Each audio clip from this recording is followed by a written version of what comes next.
성경 안 읽고 뭐하니 열왕기하 11번째 멸망시대의 오바댜 선지서를 까지를 한번 보겠습니다. 자, 첫 번째, 그렇죠, 열왕기하는 총 25장까지 되어 있죠. 그 중에서 24, 25장에는 남유다의 멸망에 대한 이야기를 하고 있습니다. 자, 한번 반복을 해서 볼 텐데 넘겨보면 자, 처음 솔로몬 이후에 나라가 두 개로 똑 쪼개졌죠. 자, 북쪽에서는 여로보암, 남쪽에서는 르호보암. 여로보암의 아들 나답. 그런데 바하사가 반란을 일으켰죠. 그리고 엘라에게 물러줬더니 시므리가 또 반란을 일으켰어요. 북쪽은 시작부터 반란이 엄청나게 일어났죠. 남쪽은 르호보암의 아들 아비암 아들 아사. 그런데 왜 분쟁 시대라 하냐면은 두 나라가 쪼개지고 나서 계속 싸움을 했어요. 자, 넘기면 그러다가 싸우다가 우리가 왜 이렇게 싸우노? 그만 싸우고 무엇인가 좀 잘 해보자. 야합을 했어요. 그래서 오므리의 왕조 아합, 아하샤, 여호람까지, 그리고 여호사밧, 여호람, 아하시아까지. 자, 넘기면 자, 그러다 보니까 우리의 정체성을 찾아야 되겠다. 개혁의 시대로 돌입을 하는데 예후 왕조, 예후, 요아스, 여로보암 2세, 스가랴. 그리고 남쪽에서는 아달랴가 엄청난 다윗의 왕조를 끊어버릴 뻔했어요. 그때 대제사장이 이 요아스를 살려내면서 아마샤, 우시아까지 연결이 됐죠. 이게 개혁의 시대입니다. 그러다가 멸망의 시대로 넘어가게 되죠. 자, 살롬, 므나헴. 자, 빨간 아저씨들은 무슨 아저씨들? 반란 왕들이라 그랬죠. 다 빨개요. 자, 북왕국이 멸망하기 전에 계속해서 반란이 일어나요. 그러니까 나라가 망할 쯤 되면은 이런 혼란이 이 정부로부터 시작이 돼서 온 나라에까지 일어나요. 자, 그때 멸망 시대는 요담, 아하스. 자, 넘기면 자, 북왕국이 딱 멸망해요. 호세아 왕을 끝으로. 그리고 나서 남왕국은 더 유지가 되죠. 히스기야가 가까스로 아시리아의 이 공격을 막아내고, 므낫세, 아몬. 넘기면 자, 요시야. 지난 시간에 요시야 얘기했죠. 대개혁자라는 얘기를 했어요. 그런데 나머지 유다의 그 멸망까지는 요시야의 아들 요아스, 그리고 요시야의 아들 여호야김, 요시야의 아들 시드기까지. 자, 여기 있는 여호야기는 요야김의 아들이에요. 여기만 아들이고 나머지 요시야의 아들, 요시야의 아들. 이렇게 해서 결국에는 나라가 멸망을 하는데, 시드기야는 좀 애매해요. 왜냐면 요때까지는 요야김 이후에 요야김의 아들이 왕이 됐죠. 근데 포로로 잡혀갔던 거예요. 바벨론으로. 그러다가 한참 후에 바벨론 왕이 풀어줘요. 그리고 왕의 식탁에서 밥을 먹게 해주고 존귀하게 해주는 거예요. 자, 그러다 보니까 요야긴이 안 죽었던 거야. 그리고 요야긴을 포로로 잡아갔을 때 나라에 왕이 있어야 되잖아. 그래서 원래는 마따냐라고 했던 이름을 시드기야, 이게 바벨론식 이름으로 바꿔버렸습니다. 자, 이게 시드기야. 다른 사람들은 여호 이렇게 야는 야훼의 야자예요. 다 하나님의 이름이 들어갔어요. 근데 시드기야는 이 바벨론식 이름으로 완전히 바꿔버린 거예요. 마치 다니엘을 벨드사살이라고 이름을 바꾼 것처럼 이름을 완전히 바꿔버렸어요. 바벨론식으로. 그런데 요야킨이 죽었어요? 안 죽었어요? 안 죽었죠. 대신 왕정을 가지고 있었기 때문에 섭정으로 보는 시각들이 더 커요. 왕 대신 섭정으로. 자, 이렇게 하면은 이제 남왕국이 다 이제 멸망하는 이야기인데, 자, 넘겨보면 지난 시간에 요시아까지 봤죠. 자, 요시아가 갈그미스 전투를 막아냈고 무기또에서 죽었다 그랬죠. 자, 그 이후에 요아하스가 왕이 됐습니다. 요아하스가. 자, 그런데 문제는 이 요시아에게 역대상 3장 15절을 보니까 요시아의 아들이 4명이 나와. 첫째, 요하난. 둘째, 원래는 엘리야김인데 이름을 요아김으로 바꿨죠. 그 다음에 시드기야가 나오는데 마따냐였는데 시드기야로 바뀌었죠. 그리고 요아스, 원래는 살롬이었는데 요아스로 애굽 왕이 바꿔버린 거예요. 이름도. 그러니까 이름을 자꾸 바꿨다는 것은 애굽 사람이 와서 이름을 바꿨다? 그러면 애굽의 황관이 됐다는 얘기예요. 바벨론 사람이 와서 이름을 바꿨다면 바벨론의 황관이 됐다는 의미가 있어요. 그러니까 너는 내 속국이니까 나에게 조공을 바쳐라. 이런 의미로 왕들의 이름을 계속 바꿨던 거예요. 자, 그런데 문제는 첫째 아들이 요하난이라는 사람이 있었다는 거예요. 그런데 성경에 요하난은 등장을 안 해요. 자, 그래서 우리가 추정할 수 있는 것은 혹시 요하난이라는 아들이 첫째 아들이 있었는데 요시아보다 먼저 죽은 거다. 그래서 그 이후에 나오지 않는 거다. 그리고 또 한 가지 풀리지 않는 문제는 요시아의 죽음 이후에 바로 왕이 된 게 요아하스예요. 근데 요아하스가 넷째. 왜 둘째, 셋째가 있는데 넷째가 왕이 됐을까? 그걸 모르겠어요. 이건 모릅니다. 그래서 이유를 잘 모르겠지만 하여튼 그런 일이 유다에서 벌어졌다. 자, 그러면 요아하스는 왕이 되고 나서 얼마 되지 않아서 갈그미스 전투에서 패배하고 돌아오는 애굽의 바로 누고 2세가 와가지고 바로 그냥 목덜미를 잡고 끄집어 내려버립니다. 그리고 요아하스를 포로로 끌고 해요. 대신 요시아의 둘째 아들 요야김을 왕으로 세워놔요. 그래 내가 볼 때 바로 누구도 야, 너 넷째가 왜 왕을 하고 있어? 이 자식 내려와 데려가고 첫째는 죽었을 거라고 생각해요. 요하나는. 둘째가 요야김인데 엘리야김이었던 사람의 이름을 요야김으로 해서 둘째 아들이 왕이 되는 거예요. 그리고 요아스를 데려가서 죽여버립니다. 그런데 성경에 보면 요야김은 굉장히 못된 악한 왕이었다고 성경에 기록이 되어 있어요. 자, 그런 것으로 봤을 때 백성들이 그나마 요아스가 착하니까 넷째를 왕으로 추대한 게 아니었을까. 그런데 잘 모르는 이 바르노고 2세는 야, 형이 있는데 네가 왕을 해? 끄집어내고 둘째를 세운 게 아닌가. 자, 이렇게 생각을 합니다. 자, 그리고 요아스는 포로로 끌려가서 애굽에서 죽임을 당합니다. 죽여요. 아예 분풀이를 했던 거죠. 이 요시야 때문에 자기네들이 그 두 마리 토끼를 다 잃은 거에 대한 그 분풀이를 이 요아스한테 한 것 같아요. 그 다음, 자, 요아스가 죽고 요야김, 엘리야김이 이름을 바꿔서 요야김이 이제 왕이 됩니다. 요야김은 요시아의 둘째 아들이에요. 자, 바로에 의해서 바로 느고 2세에 의해서 왕위로 올랐고, 자, 느고는 요야김에게 막대한 조공을 부과를 시켰어요. 그리고 전쟁 배상금도 요구를 했죠. 자, 그로 인해서 요야김은 백성들에게 엄청난 세금을 부과했습니다. 얼마나 많이 걷었는지 애굽에게 조공을 바치고도 돈이 남았던 거예요. 자, 그러면 세금을 너무 많이 걷었어요. 그럼 보통은 요즘은 어떻게 하죠? 돌려줘요. 그런데 요야김은 이걸 가지고 사치를 했던 거야. 야 하면서 축제를 벌이고 놀았던 거예요. 그걸 하나님이 다 보신 거죠. 백성의 가죽을 벗기고 피를 짰던 이것들을 남을 정도로 걷고 그걸 가지고 사치하는 모습이 너무 악하게 비춰진 거예요. 자, 그러던 중에 바벨론과 애굽이 전쟁을 벌여요. 그런데 바벨론이 이깁니다. 따라서 여호야김은 느부갓네살의 신하가 돼서 또 애굽을 섬기는 게 아니고 바벨론을 3년간을 섬기게 됩니다. 그런데 3년 정도가 지난 후에 생각이 또 바뀌어요. 바벨론은 멀리 있으니까 강대국이었던 애굽을 섬겨야 되지 않을까?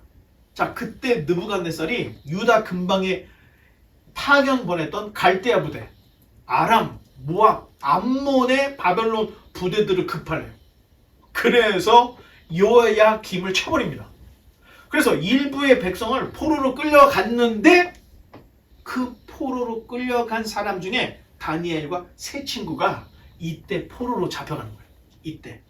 자, 이거는 다니엘서를 볼 때 중요하기 때문에 여러분 어떤 왕 때?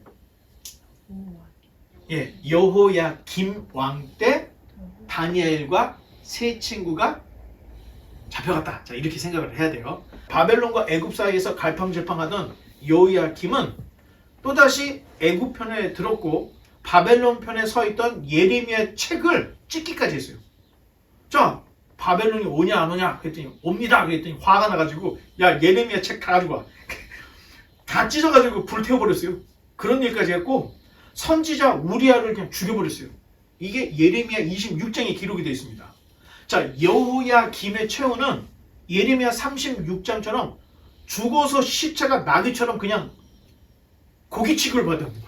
이게 여호야김인가 아닌가 할 정도로 성 밖으로 내던져가지고 그냥 시체하고 다 뒤섞여져가지고 왕을 찾을 수가 없는 이런 지경. 이게 바로 예레미야가 예언했던 거예요. 그리고 성경에서는 여호야김이 너무너무 악독했다는 이야기를 계속하고 있어요.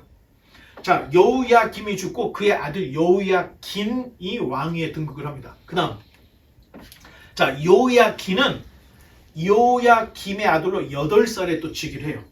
자, 왕위에 오른 지 겨우 3달 만에 바벨론의 느부갓네살이 또 쳐들어와요. 그 전에는 아까 누가 보냈다 그랬죠? 갈대아 부대, 아람, 모압, 암몬의 부대를 보내서 이런 일이 있었다 그랬죠? 여호야김 때. 그런데 여호야김이 죽고 여호야긴이 왕이 된 3개월 후에 느부갓네살이 직접 찾아옵니다.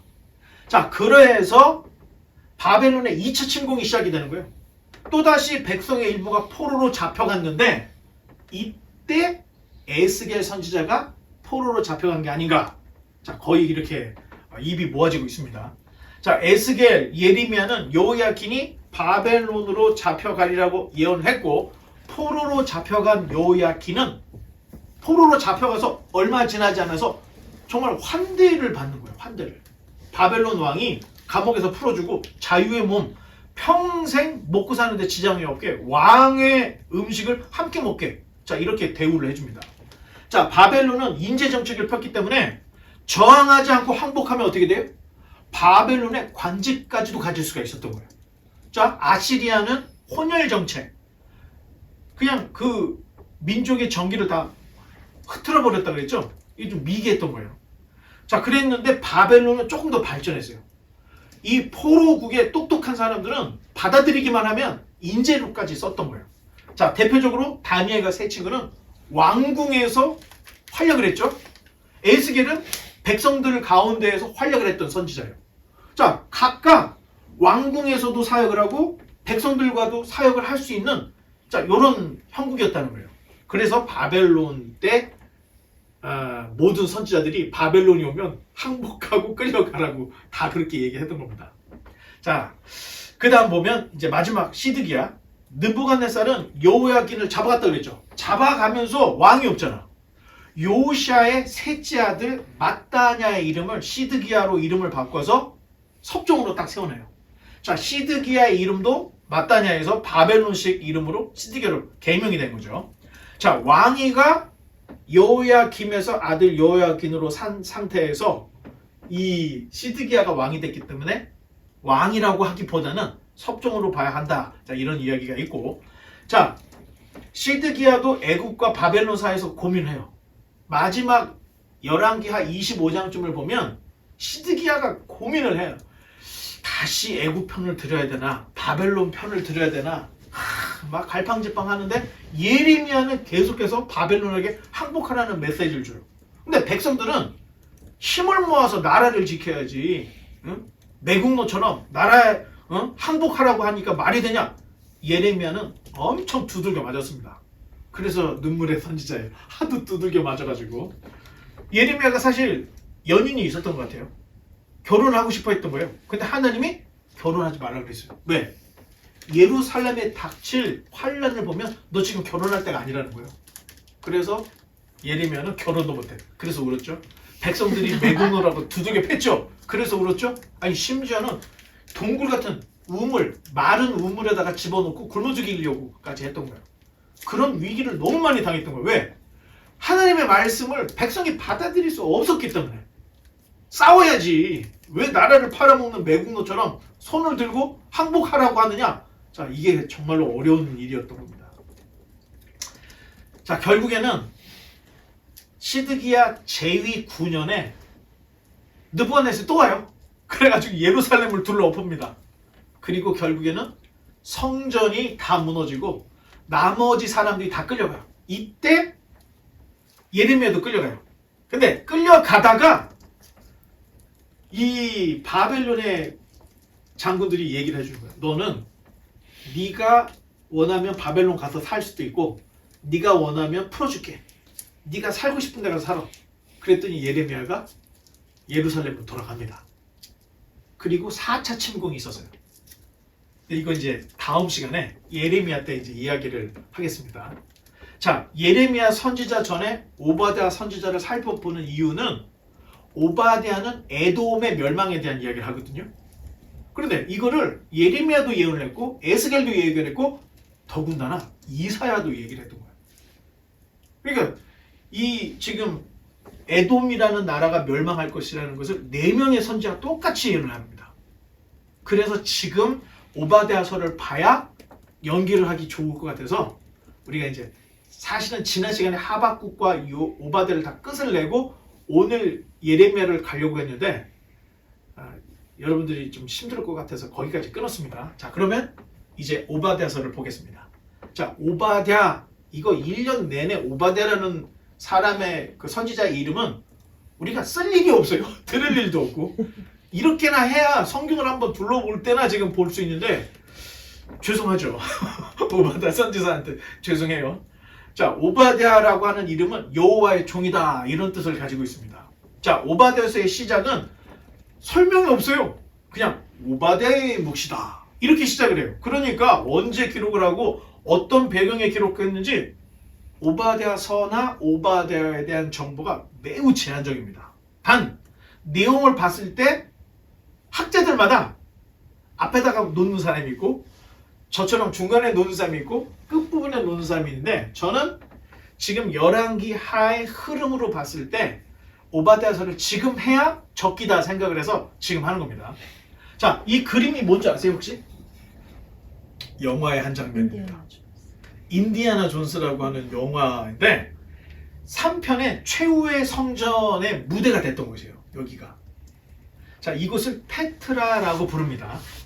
자, 사실은 이 페트라가 굉장히 묻혀있는 동네였는데 영화에서 나오니까 사람들이 여기가 어디냐 하면서 관심이 있었던 거예요. 그래서 되게 유명해졌습니다. 자, 페트라는 고대 에돔족이 살던 곳이고 현재 요르단 암만의 한 3시간 남쪽으로 내려가면 있는 바위암 지역입니다. 바위암 지역. 자, 오바댜서는 페트라의 나라 에돔을 향해 그냥 아주 혹독한 멸망의 묵시를 전해주고 있어요. 오바댜서는. 자, 오바댜서를 한번 넘겨보면 몇 장입니까? 한 장이에요. 자, 페이지로 보면은 2페이지가 안 돼요. 그런데 이렇게 짧은 이 지금 성경에서 유구한 역사를 가진 한 나라의 운명이 멸망으로 결정나는 이야기를 해주고 있다는 거예요. 자, 한 장밖에 안 됩니다. 자, 넘겨보면 주제는 한번 다 같이 읽어보겠습니다. 시작. 에돔의 멸망. 간단하죠. 자, 1절부터 14절까지는 에돔에 대한 하나님의 심판 선언, 15절부터 22절까지는 심판은 여호와의 날의 서곡이다. 자, 이렇게 간단해요. 그런데 왜 중요하냐? 예언대로 에돔이 멸망을 했기 때문에. 예언과 성취라고 하는 성경에 이게 그냥 이 오바댜서에 그대로 묻어 있는 겁니다. 자, 오바댜서의 그 특이한 점은 다른 선지자들은 우상 숭배, 죄악을 지적을 했죠. 그런데 오바댜는 이방인에 대한 이스라엘의 승리를 예언해요. 굉장히 민족적인 예언을 했다는 거예요. 너희가 에돔에게 고난을 받았지. 하지만 하나님이 에돔을 심판함으로 너희가 이제 고난이 아닌 승리를 얻을 것이다. 지금까지 선지자들이 했던 이야기하고는 패턴이 완전히 다른 이야기를 해주죠. 자, 그 다음. 자, 에돔 하면은 불타는 뜻의 에서의 별명입니다. 자, 한번 다 같이 한 번 더 누르면 읽어보겠습니다. 창세기 25장에 나오는 거예요. 시작. 야곱에게 이르되 내가 피곤하니 그 붉은 것을 내가 먹게 하라 한지라. 그러므로 에서의 별명은 에돔이더라. 이게 어느 장면이냐면 하루는 에서가 사냥을 갔다가 배가 고파 죽겠는 거예요. 그런데 야곱이 팥죽을 끓이고 있었는데 그 팥죽, 야, 그 붉은 것 좀 줘봐. 거기서 유래되는 거예요. 그러니까 여러분 음식도 잘 먹어야 돼요. 그 붉은 것 좀 줘봐 했더니 에서의 별명이 붉은 것 해서 에돔이 돼버린 거예요. 자, 이게 성경에서 우리가 유래를 해주고 있는 내용인데, 자, 다음 그림 넘어가면, 자, 한번 다 같이 읽어보겠습니다. 시작. 너의 마음의 교만이 너를 속였도다. 바위 틈에 거주하며 높은 곳에 사는 자여, 네가 마음에 이르기를 누가 능히 나를 땅에 끌어내리겠느냐 하니. 자, 이거는 오바댜서 3절에 나와 있는 얘기예요. 바위 틈 높은 곳이라고 되어 있죠. 자, 여기에서 말하는 바위 틈 높은 곳, 이게 바로 난공불락의 천연의 요새 페트라를 이야기합니다. 대부분 요새들은 인위적으로 만들었죠. 근데 이건 만든 게 아니야. 그냥 지절로 자연적으로 난공불락의 요새가 돼버린 거예요. 그래서 이름이 페트라예요. 자, 넘겨보면 그렇죠. 이렇게 생겼습니다. 대신 이 바위 안에다가 이 조각을 해서 이제 자기네 뭐 신전을 이렇게 만들어놨죠. 자, 페트라는 보물을 숨겨두기에 제일 좋은 요새였던 거예요. 자, 문제는 붉은 안반에서는 어떤 것도 생산이 안 돼. 여기서 농사를 지을 수가, 너무 빨리 갔네. 자, 여기서는 농사를 지을 수가 없는 거예요. 다 돌짝밭이기 때문에. 그러니까 생산될 수 있는 건 뭐냐? 애들밖에 없다는 거예요. 번식밖에 할 수가 없어. 자, 에돔 족속은 한마디로 떼강도예요. 떼강도. 지나가는 대상들을 쳐서 강도짓을 해서 물건을 뺏어. 그리고 돌아다니면서 온 팔레스타인을 돌아다니면서 보물들을 다 차지해요. 알리바바와 뭐 70인의 도둑인가요? 40인의 도둑인가요? 그런 것들이 다 여기하고 연결된 지형적인 어떤 그 내러티브 또는 그 모티브를 가지고 있다는 거예요.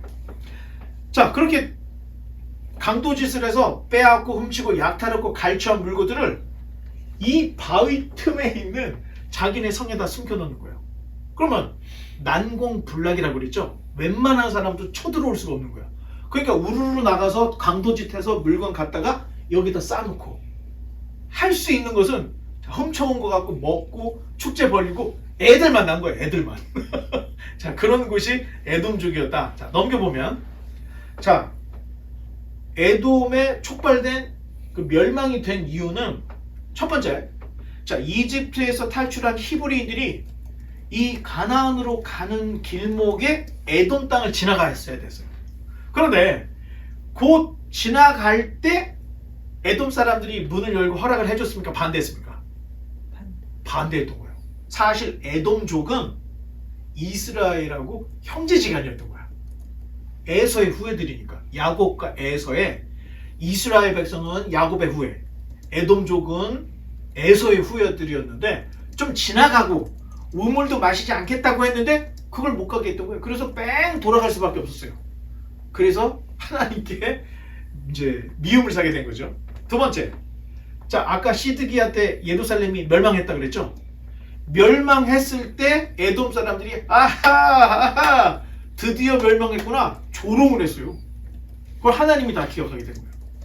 자, 이스라엘 백성이 지나가려고 할 때 못했고 그로부터 한 700년이 지나간 그때 예루살렘이 멸망하는 걸 보고 조롱을 했던 거예요.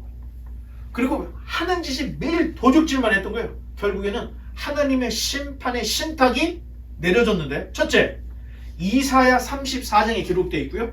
오늘 우리가 살펴보는 오바댜서 1장밖에 안 되지만 22절까지 있는 1장밖에 되지 않지만 요 한 장에 에돔의 멸망에 대한 이야기가 기록이 되어 있어요. 그리고 예레미야 49장에도 에돔의 멸망, 에스겔 35장에도 에돔의 멸망 다 기록되어 있습니다. 자, 총 4곳에 예언이 터져 나와 있는데 내용들이 다 비슷해요.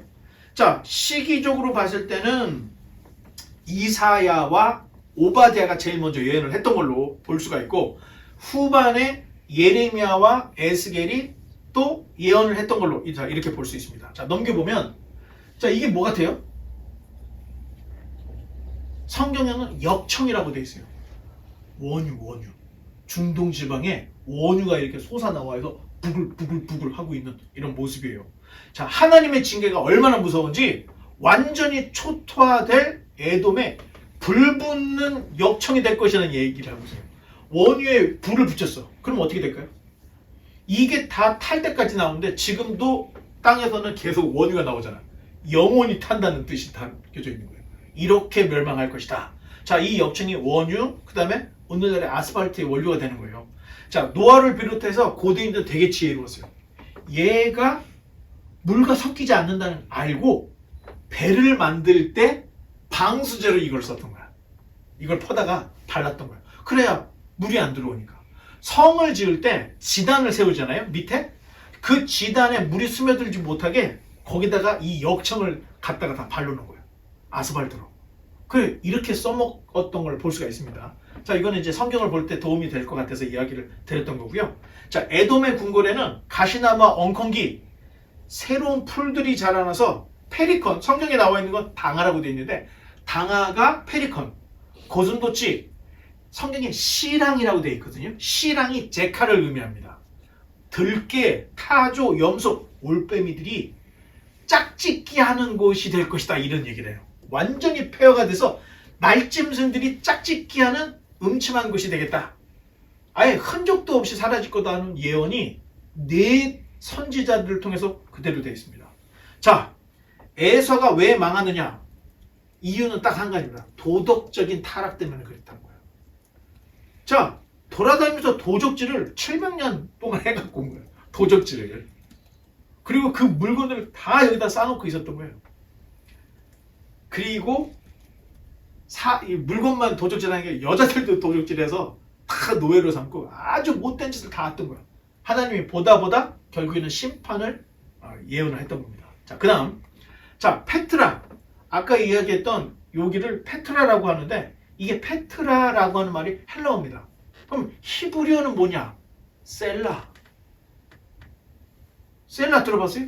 시편 읽어볼 때 셀라 나오죠? 그게 반석이라는 뜻을 가지고 있는 헬라어로는 페트라입니다. 뜻이 다 바위라는 뜻이에요. 자, 셀라는 열왕기하 14장 7절에 한 번, 그리고 시편에 71번, 그리고 하박국에 3번 등장을 해요. 셀라라는 말이. 자, 대부분의 성경학자들이 이 말 뜻을 음악적인 기호로 봤던 거예요. 그리고 잠깐 쉬는 부분 또는 음악에서 강조하는 부분. 자, 지금 우리가 쓰고 있는 악보라는 것은 중세 때 만들어진 겁니다. 그러니까 얼마 되지 않았어요. 그럼 고대 사람들은 어떻게 했을까? 가사밖에 없었습니다. 우리나라 아리랑처럼 음표가 없이 그냥 이름만 있는데 거기다가 특별한 표시를 해주고 싶은 거야. 그래서 거기다 가로치고 셀라를 넣었던 겁니다.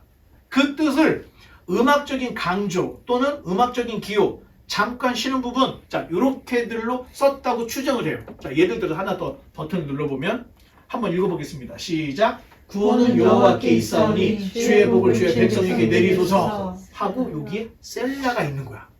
클라이막스에서 힘을 주어서 노래를 부르라는 의미로 셀라, 아니면 잠깐 쉬었다 가라 그런 의미로 셀라라는 말을 쓴 것으로 시편에서 이렇게 쓴 걸로 우리가 볼 수가 있는데, 자, 다음을 한번 넘겨보면, 그렇죠, 한번 또 읽어보겠습니다. 주는 나의 반석 이시와, 이 반석이 셀라예요. 또 한 가지, 내 발을 반석에 두시고 할 때 이 반석이 셀라입니다. 자, 구약에서는 나의 반석, 내 발의 반석을 할 때는 이렇게 셀라로 하고 있는데, 이 셀라가 헬라어로 번역을 하면 페트라가 되는 겁니다. 자, 신약에 와서 셀라는 바로 우리의 영원한 만세 반석이 되신 예수 그리스도로 이제 재해석이 되고 있죠. 그래서 예수님을 기억하라고 하는 신호일 수 있고 예수님을 강조하는 강조점일 수도 있다. 자, 이렇게 생각하면 만세 반석, 우리 영원한 터, 우리의 바위, 자, 이런 분으로 예수님을 이제 표현하고 있는 걸 볼 수가 있습니다. 자, 그러면 하나 더 넘겨보면 이제 지정학적으로 요단강 동편, 자, 요단강이죠? 요단강 동편 남쪽에 요르단 남부에 계곡이 있는 거예요. 요 계곡이. 요 계곡에 붉은 암석, 요 페트라가 여기 있습니다. 이 부분에 있습니다.